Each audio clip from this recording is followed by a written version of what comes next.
Ananya Agarwal 2009లో serial యాక్టర్గా ఇండస్ట్రీకి entry ఇచ్చింది. దాని తర్వాత ఇప్పటి వరకు తను సీరియల్స్ చేసుకుంటూ వచ్చింది. అయితే తనకు తెలుగులో 'మజిలీ' మూవీలో మీరా అన్న క్యారెక్టర్ ఆఫర్ వచ్చింది. దాంతో తను ఫిల్మ్ ఇండస్ట్రీకి ఎంట్రీ ఇచ్చింది. అండ్ ఆ మూవీ తర్వాత తను బాలీవుడ్లో 'మహారాజ్' అన్న మూవీలో దేవి అన్న క్యారెక్టర్లో యాక్ట్ చేసింది. అండ్ తనిప్పుడు వెబ్ సిరీస్ అలాగే ఫరియా అబ్దుల్లా 2021లో 'జాతిరత్నాలు' అన్న మూవీతో ఇండస్ట్రీకి తన డెబ్యూతో 'చిట్టి' అన్న క్యారెక్టర్తో ఫుల్ క్రేజ్ తెచ్చుకుంది యూత్లో. దాని తర్వాత అఖిల్ మోస్ట్ ఎలిజిబుల్ బ్యాచులర్లో గెస్ట్ అపీరియన్స్ ఇచ్చింది. అండ్ 'బంగార్రాజు' మూవీలో ఒక ఐటెం సాంగ్ చేసింది.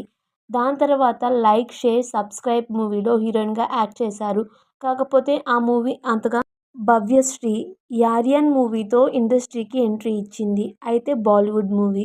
తను బాలీవుడ్లో 'చందు ఛాంపియన్' అన్న మూవీ కూడా చేసింది.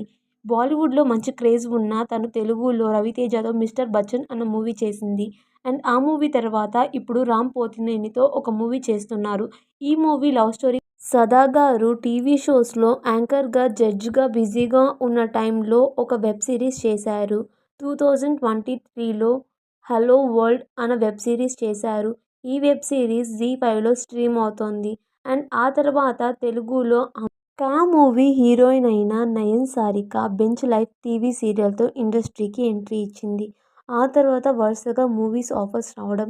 నివేదా థామస్ తెలుగులో 'జెంటిల్మన్' అన్న మూవీతో ఇండస్ట్రీకి ఎంట్రీ ఇచ్చింది. ఆ మూవీ హిట్ అయింది. దాని తర్వాత నానితో 'నిన్ను కోరి' అన్న మూవీ చేశారు. ఆ మూవీ కూడా సూపర్ హిట్ అయింది. జూనియర్ ఎన్టీఆర్ గారితో 'జై లవకుశ' మూవీ చేశారు. ఆ మూవీ హిట్ అయింది. దాని తర్వాత 'జూలియట్ లవ్ ఆఫ్ ఇడియట్' అన్న మూవీ చేశారు. ఆ మూవీ అంతగా హిట్ కాలేదు. 118 మూవీ యావరేజ్ టాక్ వచ్చింది.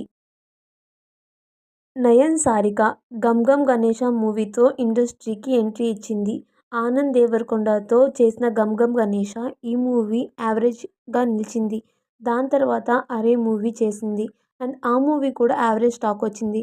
అయితే తను కిరణ్ అబ్బవరంతో చేసిన 'కా' మూవీ మాత్రం సూపర్ హిట్ అయ్యింది. సూపర్ హిట్తో పాటు తనకి ఫుల్ క్రేజ్ తీసుకొనొచ్చింది.